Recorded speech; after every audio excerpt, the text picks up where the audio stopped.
حاج احمد نیم نگاهی به ساعت دارد. وقت کم است. او دنبال راهی است تا قبل از تاریکی هوا نیروهایش را از این منطقه خلاص کند. ذهنش حسابی شلوغ شده و نمیتواند افکارش را جمع کند. آن سوی جاده دوستانش سرکرده کردها را دوره کرده و سعی دارند او را متقاعد کنند. نگاه احمد متوجه سردار جعفری می شود. فرماندهی ناآشنا در میان کردهای بارزانی. 6 کردان از نیروهای بارزانی بر فراز کوه سنگر گرفته و منتظر دستورند. سرکرده آنان خسته از این همه بلا تکلیفی به سمت سنگر بیسیم می رود تا کسب تکلیف کند.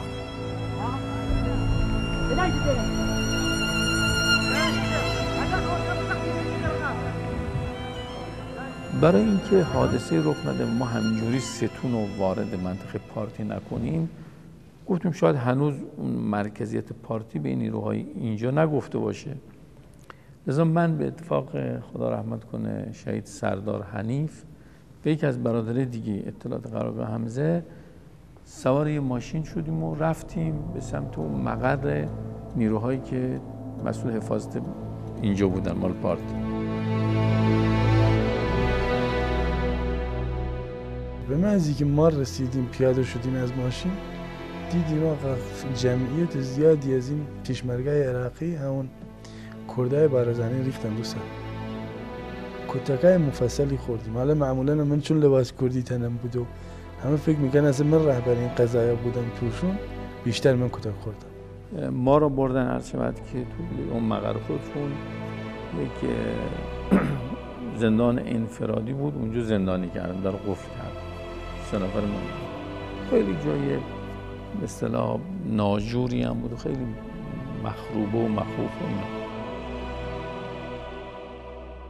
خب تو این فکر بودیم آقای سردار جعفری هم هرچی میگو با من جعفری هم شما تماس بگیری، اونا منو میشناسن. آقای حنیف هرچی میخواست سردار جعفری معرفی کنه بابا این فرمانده قرارگاه رمضان اصلا برای پارتیا خیلی خدمت کرده، کار کرده. گوش اونا بدهکار نبوده. هی کتک و اهانت و توهین.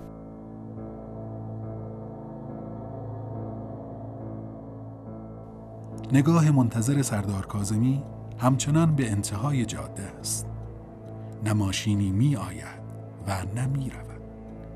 1 ساعتی است که از رفتن سردار جعفری و سردار حنیف می گذرد. اما هنوز خبری از آنها نیست. کم کم دارد نگران می شود.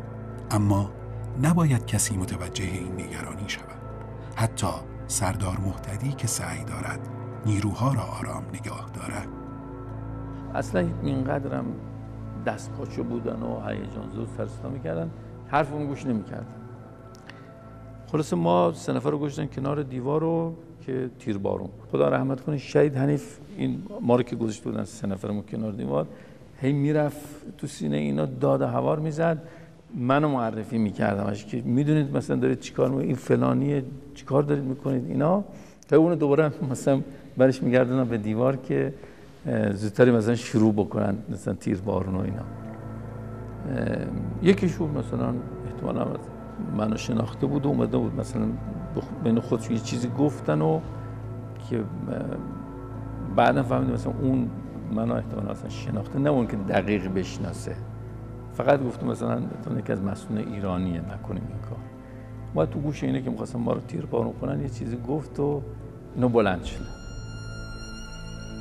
تنها نگرانی سردار جعفری از این وضعیت سرنوشت نیروهایی است که در میان کوه و دشت انتظار بازگشتش را می‌کشند.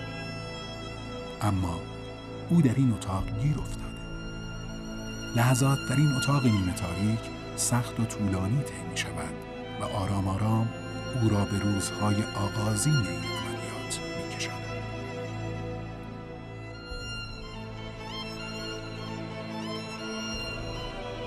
درست 1 هفته قبل بود که داشت با سردار کاظمی روی چگونگی این عملیات بحث می‌کرد. عملیاتی محرمانه با نام بیت المقدس 4 که امروز آخرین مرحله آن به حساب می‌آید.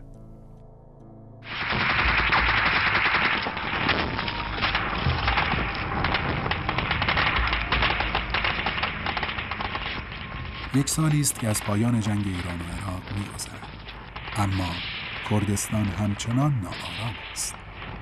این روزها حزب دموکرات عملیات‌های خود را تا عمق شهرهای ایران گسترش داده و این موضوع صدای بسیاری از مردم و مسئولین را نیز درآورده است. حق هم دارند. این همه ناامنی تا کی ادامه خواهد داشت؟ بعد از انتفاضه شعبانیه و اون حوادث سال 1369 یا 1991 که در عراق انجام شد و حمله اول به کویت و جنگ اول خلیج فارس، قسمتی از کردستان، قسمتی از شمال عراق آزاد شد. توی یه قرارهایی که سازمان ملل گذاشت 2 مدار تعیین کرد در داخل عراق، یه مدار 36 درجه در شمال و یه مدار 32 درجه در جنوب، که این 2 مدار را منطقه پرواز ممنوع اعلام کردن و این 2 منطقه قرار بود که تحت کنترل نیروهای آمریکایی باشه. خب شرایط مساعد شد برای اینکه کردهای عراقی که در اراضی جمهوری اسلامی بودند، کردهای بارزانی، کردهایی که تابع اتحادیه میهنی بودند، به دلیل خلأ قدرتی که در عراق رخ داد شرایطی فراهم شد که اینا به داخل عراق برگردند. خب این وضعیت بود. از سوی دیگه هم ضد انقلاب احساس میکرد که کردستان عراق دست کردا افتاده، میتونه همین شرایط رو تو کردستان ایران با حمایت آمریکایی‌ها ایجاد کنن. ضد انقلاب شروع به یه تحرک بسیار گسترده در داخل ایران کرد. این تحرک گسترده از شمال آذربایجان غربی شامل شد تا نزدیک کرمانشاه. شایع شد که قرار یکی از شهرهای مرزی توسط این احزاب با حمایت آمریکا اشغال بشه.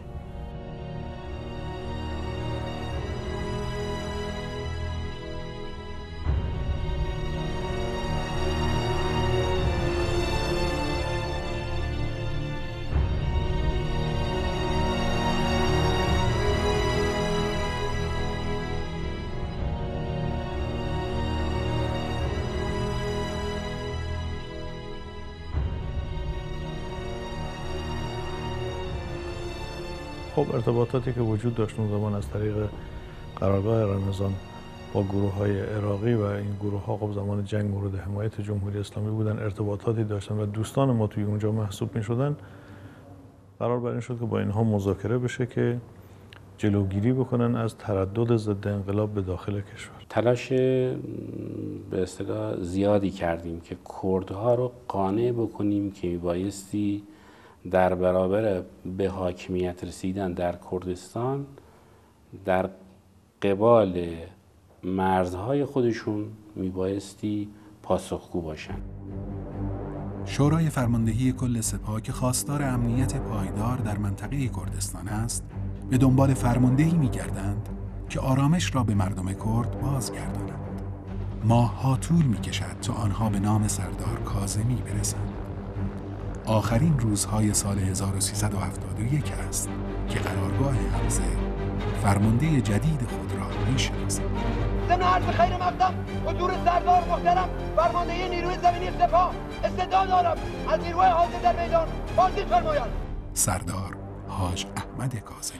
انشاءالله امروز که آغاز کار بنده در این منطقه هست، با روحیه بسیار شاد، انرژی الهی، همه به یاد خداوند متعال و ادامه راه شهدا آماده بشیم انشاءالله که در این راه هم موفق شویم. 1 سال است حاج احمد سراسر کردستان را طی کرده و با جغرافیای آن به خوبی آشناست. حالا او خوب می‌داند چگونه عرصه را بر ضد انقلاب تنگ کند. فرماندهان حزب دموکرات نیز راهی برای فرار از این تنگنا نمی‌یابند. اول اقدامی که شهید کاظمی انجام داد که خیلی هم تبعات داشتن برای ایشون، خیلی انگلت ها رو فراهم کرد و برخی از دوستان حتی همکارانش ایشون رو مورد نقد قرار دادن که این امنیت نسبی هم چه ایجاد شده شما این رو ناپایدار کردید و با برداشتن تأمین جاده‌ای و فلان شروع کردید، یعنی عملا منطقه را در اختیار ضد انقلاب قرار دادید، این اقدام جسورانه طلب میکرد چه ایشون انجام داد. پایگاه ها رو کم کرد اما مستحکم کرد. دیگه ضد انقلاب نمیتونست به یه پایگاه 10 نفره ما حمله بکنه، یه 4 تا تلفات بگیره و بره. میگفت اگر به این پایگاه حمله کنم یعنی به 80 نفر حمله کردم. اینا خمپاره دارن، سلاح دارن، آموزش دیدن. تلفات اومد پایین. ضد انقلاب دید دستاوردی مثل قبلا نداره. تدبیر بعدی سردار کاظمی بمباران خانه امن دموکرات هاست. ضد انقلاب که همه چیز خود را در این بمباران ها از دست داده، چاره ای ندارد که تا عمق خاک کردستان عراق عقب بنشیند. کوی سنجر آخرین پناهگاه آنان به حساب می آید. این گله رو ارتش روسیه در واقع ارتش شوروی ساخته بود برای ارتش عراق. یه قلعه مستحکم عرض شود خدمتتون که به استعداد یک لشکر که اونجا همه امکانات و اینها داشتن. با توجه به اینکه ارتش عراق دیگه اینها را ترک کرده بود بعد از سال 1990 در واقع اینو در حوزه جلال طالبانی بود. اینو داده بودن به حزب منحل دموکرات.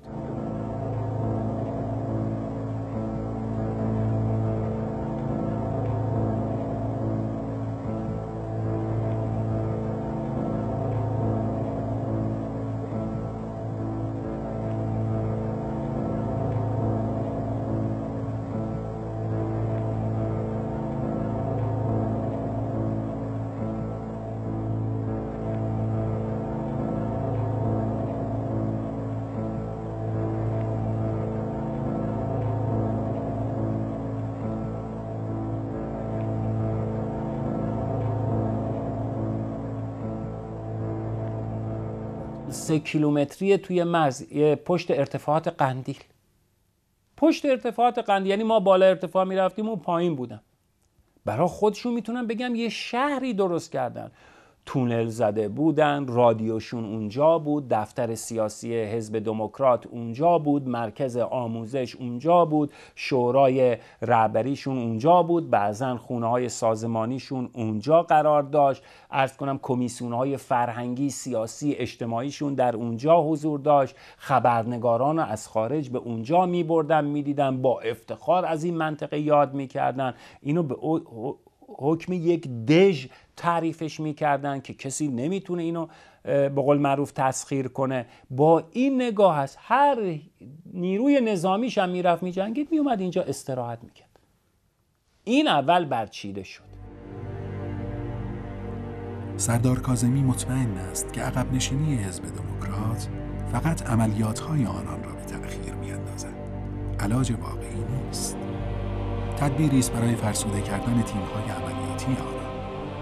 ضد انقلاب مجبور است برای رسیدن به مرز راهی بس طولانی طی کند و عبور از این مسیر سخت او را آسیب پذیر می‌کند. من در اون زمان هم مسئول اطلاعات سپاه بودم، هم فرمانده قرارگاه رمضان. شهید کاظمی هم فرمانده قرارگاه حمزه بود. صحبت خیلی زیادی داشتیم با هم که چگونه میشه ما آرامش رو در کردستان ایجاد کنیم. هر مقدارم که ما به بدنه ضد انقلاب ضربه بزنیم بالاخره اینا این توانایی رو دارن که همون افرادی رو که از دست دادن مجددا جایگزین کنن و جوانهای مملکت رو فریب بدن، ببرن، تسلیح کنن، دوباره برگردن بیان. اونی هم که داره کشته میشه هر دو طرف ایرانی هستن. اول کارمون ضد انقلاب از قندیل روندیمش رفت عقب. تمام شد نشد، ضد انقلاب رفت عقب‌تر، یه شهر دیگه درست کرد، باز اومد داخل. پس این معنی ادامه امنیت پایدار نبود. امنیت پایدار از نگاه سردار کاظمی مفهوم گسترده‌ای دارد که زندگی در آرامش تنها بخشی از آن است. حاج احمد به روزهایی می‌اندیشد که کردستان مبدل به دروازه‌ای امن برای تجارت خواهد شد. روزهای شاد و آرام برای مردم این دیار که در سایه امنیت تحول اجتماعی و اقتصادیش رونق گیرد و این مهم زمانی محقق خواهد شد که ضد انقلاب سلاح خود را زمین گذارد.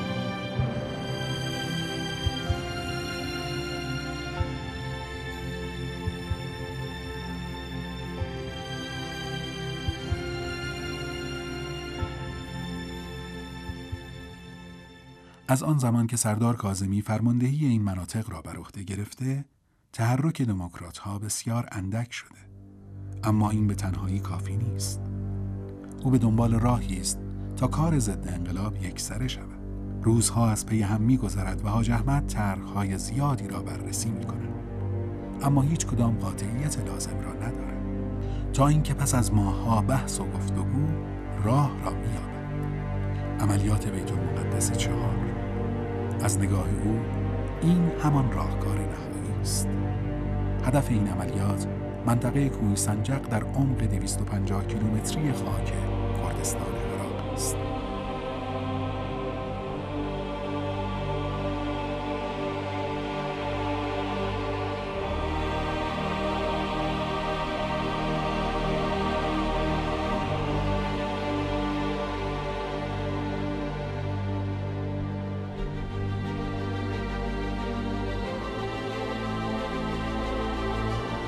پس از انجام شناسایی‌های گسترده در منطقه کوه سنجق، همه چیز برای آغاز عملیات بیت المقدس 4 آماده می‌شود. اما قبل از هر تحرکی باید کردهای بارزانی و طالبانی در جریان این عملیات قرار بگیرند. چند تا مشکل جدی داشتیم. یه مشکل جدی این بود که این منطقه‌ای که قرار بود عملیات درش انجام بشه زیر نظر سازمان ملل بود. یعنی زیر نظر مثلا یه دولت نمون که ما بریم با اون دولت گفتگو بکنیم.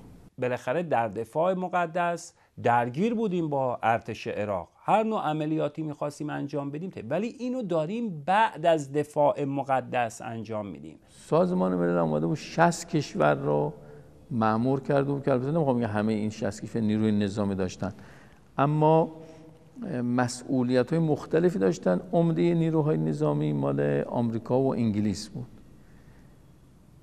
مرتب هم جنگنده‌های آمریکایی و انگلیسی بر فراز منطقه پرواز می‌کرد. از طرفی کار چون قرار بود بنا به تدبیر شهید کاظمی خیلی مقتدرانه و قوی انجام بشه، طبیعتاً بنا نبود با یه تعداد محدود نیرو، اونم با شکل پوششی انجام بشه. قرار بود خیلی مقتدرانه یه حجم عظیمی نیرو و امکانات لشکرکشی کنن.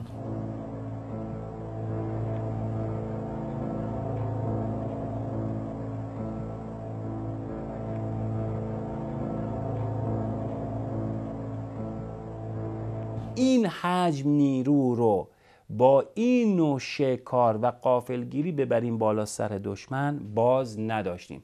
پس خود به خود یه استثناء میشه. بالاخره حضور آمریکایی‌ها اونجا و شرایطی که اون موقع وجود داشت خودش یکی از موانعی بود که بحث‌های خیلی زیادی روش انجام میشد که چه اتفاقاتی ممکنه بیفته و آمریکایی‌ها چه سیاستی رو ممکنه اتخاذ کنن.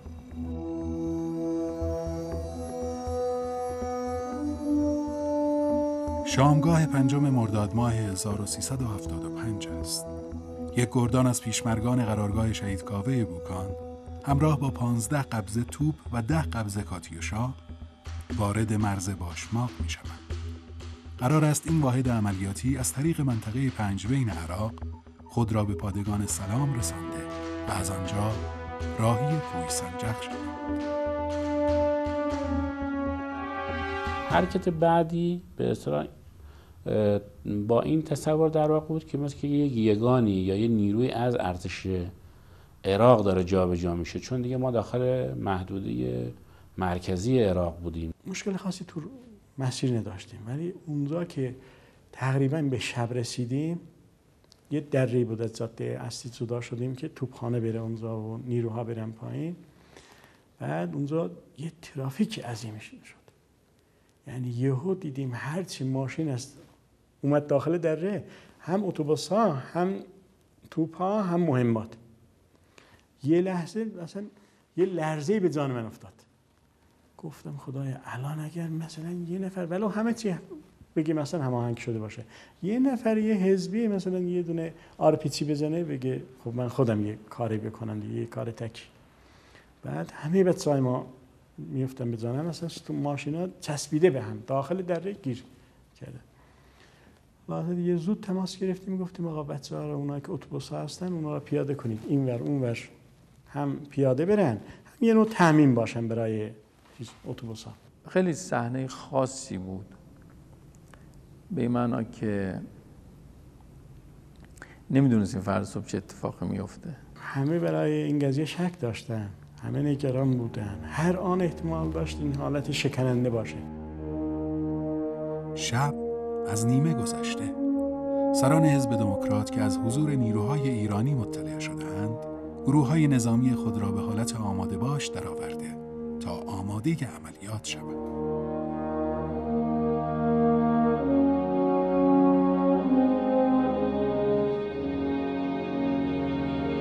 تا اون لحظه ما رسیدیم رو حیب سلطان، محاصره کردیم، اینا متوجه شدن بله جمهوری اسلامی چیزی که گفته عملی کرده. تو اینجا اتفاق افتاد، بیسیما رو ما روشن کردیم، دیدیم تمام نیروهای حزب آماده شدن بیان به ما حمله کنن. بچه‌ها توپخانه شب دیگه بهش ساعت 1 نبود. بعد این چیز شد، شاید داخلشون افتاد که حزب امشب میخواد حمله کنه احتمالاً. بعد یه ولوله افتاد اونجا. دور بر این روستا هم ارتفاعات بود.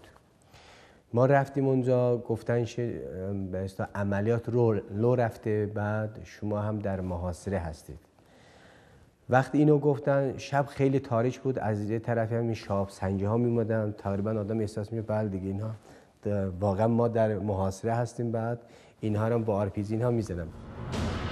ارزیابی سران دموکرات از موقعیتی که در آن گرفتار آمدند کاملا اشتباه است. خوشحالی اومد بریم. آقا پیشکش کنیم. خوبه میری؟ زور خوش؟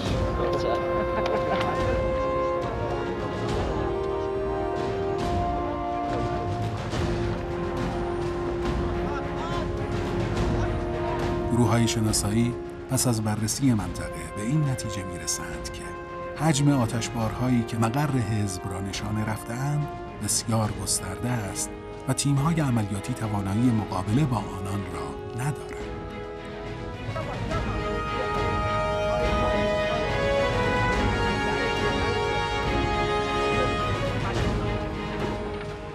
فرماندهان ضد انقلاب که خود را در تنگنا می‌بینند به واحدهای عملیاتی دستور عقب نشینی می‌دهند. بخش عمده از خانه‌های سازمانی و مقر سیاسی حزب کنار یک روستایی بود که این روستا مسیحی نشین بود.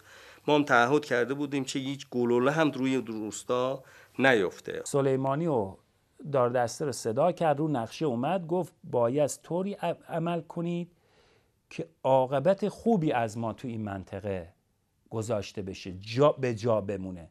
نه اینکه بگم ما آمدیم مردم رو زدیم. نمیخوام آقا بفهمم.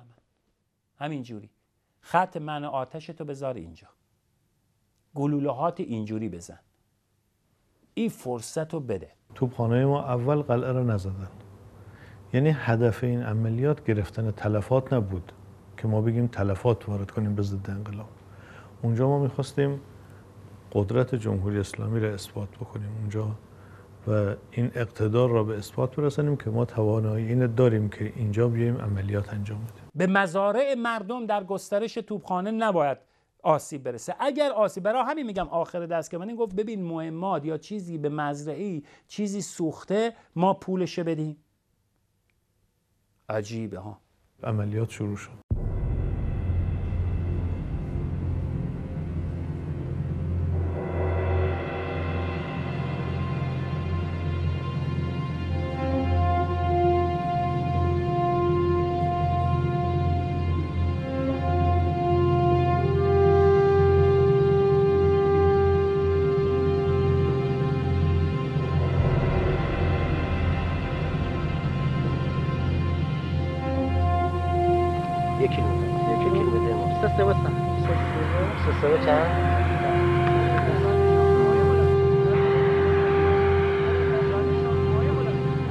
چی دارن توی صحرا که دارن جمع جوری صدات مفهوم نیست کریم معلوم میشه دیگه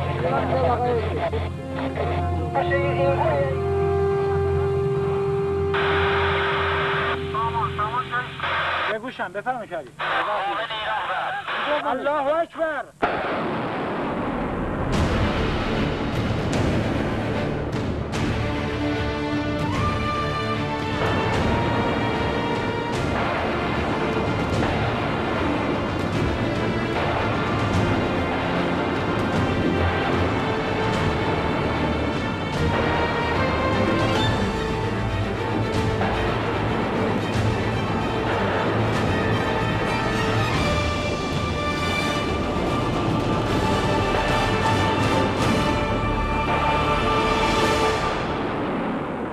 اولا توپامون خیلی توپای سنگینی بودن، توپای سدسی بودن که حدوداً 30 کیلومتر 27 کیلومتر الی 30 کیلومتر میتونستن شلیک بکنن. 16 قبضه به اعتقاد بنده 130 بود، بعد 10 قبضه کاتوشا بود، بعد 2 قبضه هم 240 بودن. بالاخره توپخانه کارش حجم آتشه.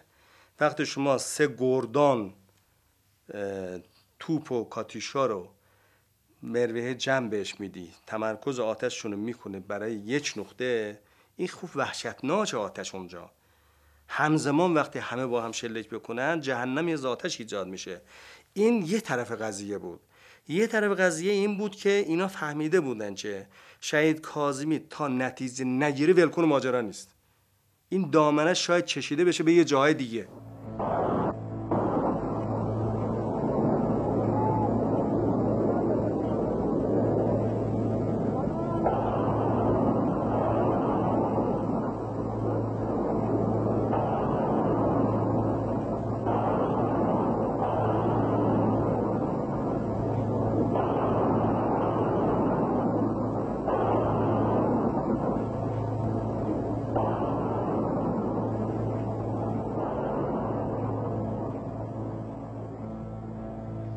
یه جا مونده بودن این تیماشون، فرماندهشون بهشون دستور داد که بری یه ماشین تو فلان جا بیاری اینا سوار کنی جا به جا بشن برن، یا اینکه مثلا بره فلان جا یه کمی آب بیاره برای نیروها. تو بیسیم ما داشتیم گوش میکردیم.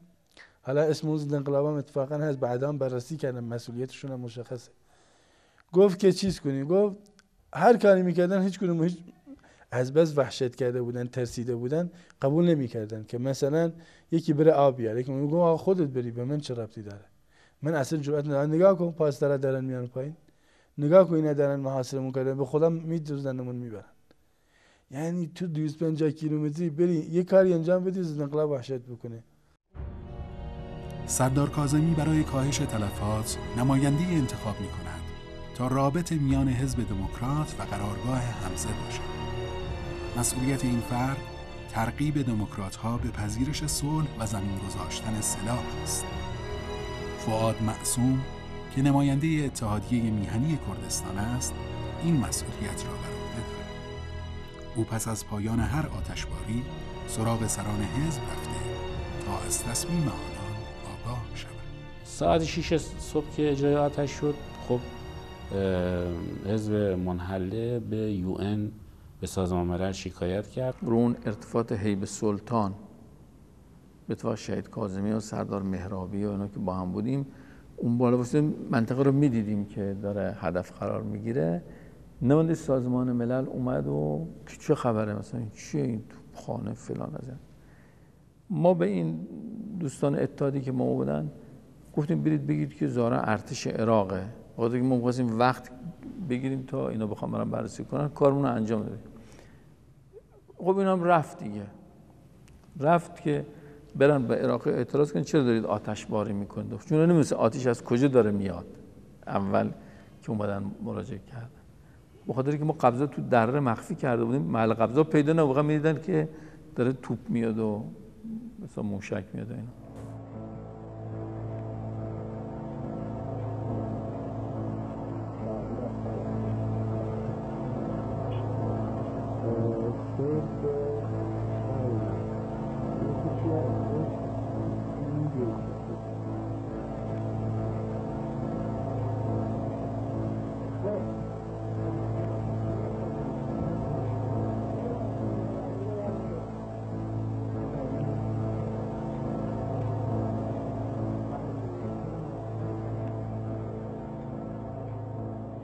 شهر کوهستان و روستاهای اطراف.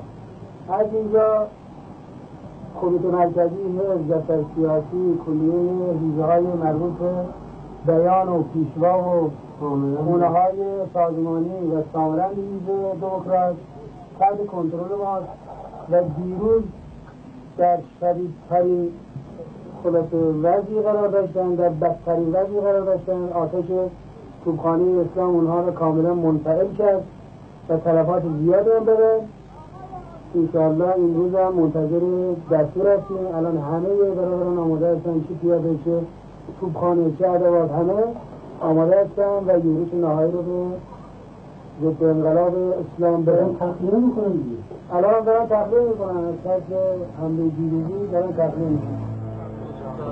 کاری که شده اون اصطلاح آمار دقیق امروز صبح به ما گفتن.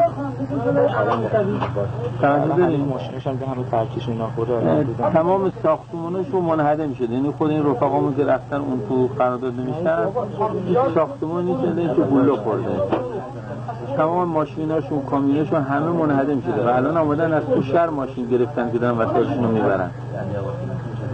آمار کشته هاشون هم چیزی که قطعیه 18 نفر کشته شدن، 18 نفر کشته شدن قطعا و آمار مجروحاشون مشخص نیست، این یکی منتقل کردن دارن اینا و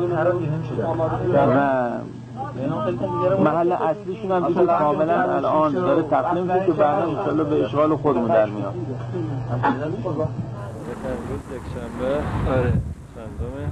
یک شنبه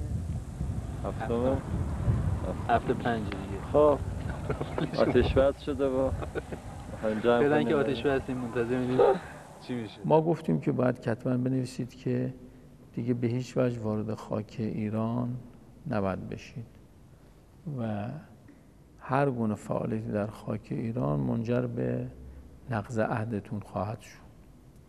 کلاً باید ترددتون به خاک ایران متوقف بشه. ضد انقلاب اونجا متوجه شد که قطعاً اون 30 ساعتی هم که مقاومت کرد انتظار داشت از اونا کمکی بیاد، یعنی انتظار کمک از بیگانه ها رو داشت، ولی نهایتا متوجه شد نه، اصلا اینجا دیگه جایی نیست کسی به داد اینا برسه.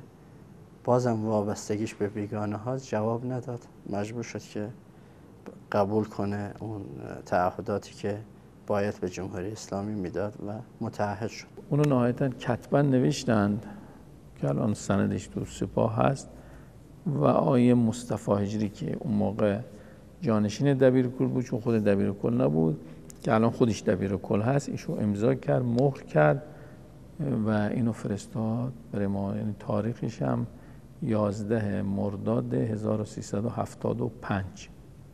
توی بیان جمله اولش این بود، یعنی جمله اول این بود که به دنبال گلوله باران سپاه پاسداران بین اتحادیه میهنی و حزب دموکرات توافق شد که از این به بعد حزب دموکرات از اعزام تیم‌ها به داخل ایران جلوگیری بکنه، تیم‌هایی که به داخل ایران فرستاده فراخوانی بکنه و موضوع خروج از فاز نظامی یا از عملیات نظامی رو در کنگره یا پلونوم بعدیشان مورد بررسی قرار بدن.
نیروها آماده بازگشت می شوند.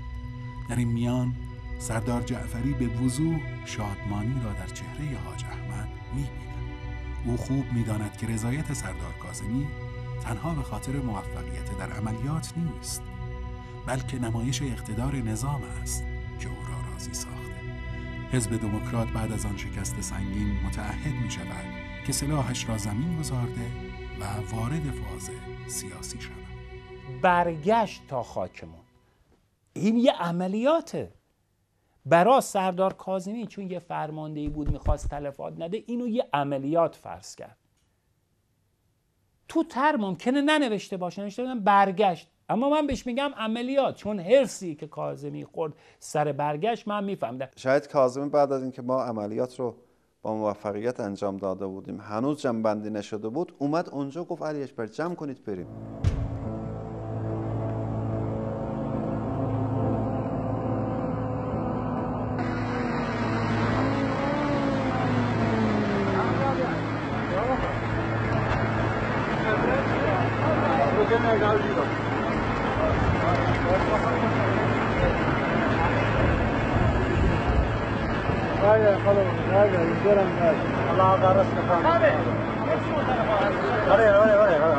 حتی ازش هم بود منطقه کجاست؟ از نگهداری کود؟ از بیا بیا بیا ای که اگه چنین شده هم دارید مصاحبه کیه نیه؟ کجاست؟ چون میده چک؟ دوری بریسانی که دوری بریسانی تالاوه دوری بریسانی بوندی تالاوه خب بگو سوال کن جواب. روستای تالاوه است، صحابه کنه تالاوه نه کیه؟ سر کیه؟ سر به دوری بریسانی، سر به نعی خلیفان، سر به منطقه خلیفان و دره بادیسان به شهرهای جلوتر کجا میره اینا؟ الان چی شهری؟ همون 2 کیلومتر کنار 3 کیلومتر دیگه به خلیفان منطقه که پارتی ها؟ داشتیم قسمت پارتی. منطقه پارتی میرسیم. دوی خلیفان چی که؟ دوی خلیفان رو برد رواندوز و حریر بکنیم. بعد میریم حریر، بعد رواندوز، بعد حریر و دیانه. یه سوالی در تپوس. او شاخه نیوچی کیه؟ او سرباری خلیفه. سرباری خلیفه.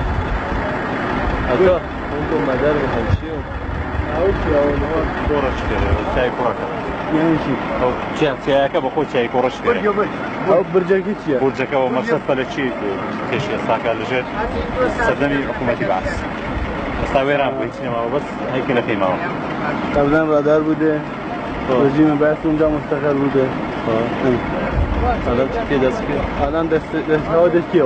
دست پارتیه. دست پارتیه و نگهبان دیه؟ آره نگهبان دیه. چقدر فاصله است اینجا؟ چند فاصله تایره؟ تایره چند فاصله هست؟ تایره نوعی؟ تقریبی 4 کیلومتر. دارید چی رگای به خلیفانه بود؟ 4 کیلومتر. لخلیفانه بود. تشکر. ستون نظامی در حال بازگشت به سمت مرزهای ایران است، اما تغییر مسیر برای عبور از محدوده بارزانی‌ها همه را نگران کرد. سردار کاظمی که جلودار این ستون نظامی است، چشم به جاده دوخته و در ذهن اتفاقاتی را مرور می‌کند که ممکن است در پیش باشد. لحظاتی بعد آن اتفاق ناخوشایند رخ می‌یابد. 6 گردان از کردهای بارزانی بر فراز تنگه مستقر شده و نیروهای حاج احمد را محاصره.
تقریبا ساعت 5-6 بعد از ظهر که به منطقه بارزانی رسیدیم، سر ستون ما داشتیم با شهید کاظمی حرکت میکردیم و قوا هم دنبال ما در جاده داشت در حال حرکت بود.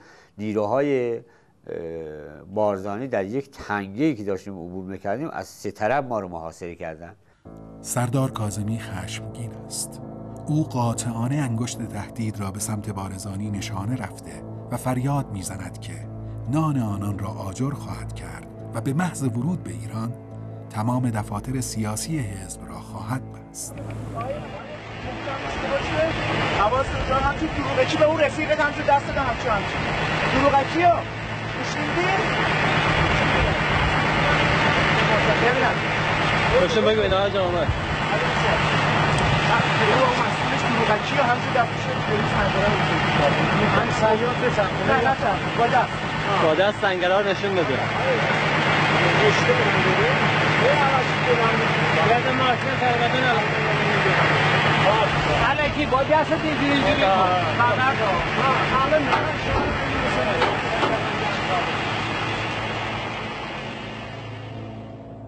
تقریبا 5-6 گردان نیرو تو کنار جاده اسلحه ها رو مسلح کردن و آماده شلیک هستن. حاج احمد همچنان چشم به راه است. حالا او مطمئن می شود که برای سردار جعفری و سردار حنیف مشکلی پیش آمده. این فکر که آنان گرفتار شدند سردار را راحت نمی‌گذارد. به همین دلیل مسئولیت ستون نظامی را به سردار مهتدی سپرده و خود به سمت مقر بارزانی ها حرکت می‌کند. دیگه ما تو فکر بودیم که رفتیم، تمام شده ایم. دیدیم حاج احمد اومد و گفت بچه‌ها من میخوام بیای بریم، نمیخوام از اینجا برم.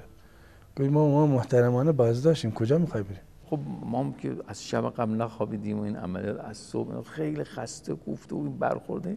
بعد اینا خیلی معلوم بود قیافه من، مثلا من نمیدونستم، بعد خودش گفت خسته و به هم ریخته شده و اینا.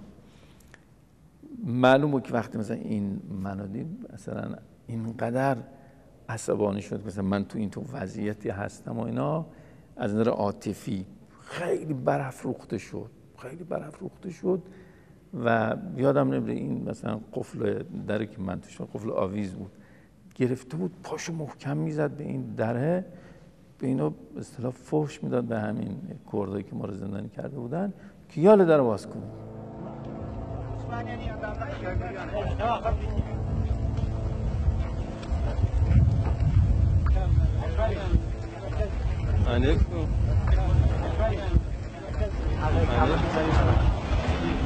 حنیف کو خبر بفرست حنیف کو حنیف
ایره کردستان ایره پارتی داره بالا بس ایره شونی دیگه بصراحة يعني شو كل يوم بكردك سكة. أمر يعطيهم أمر بالمنيا أمر. لا الله من مدلهم.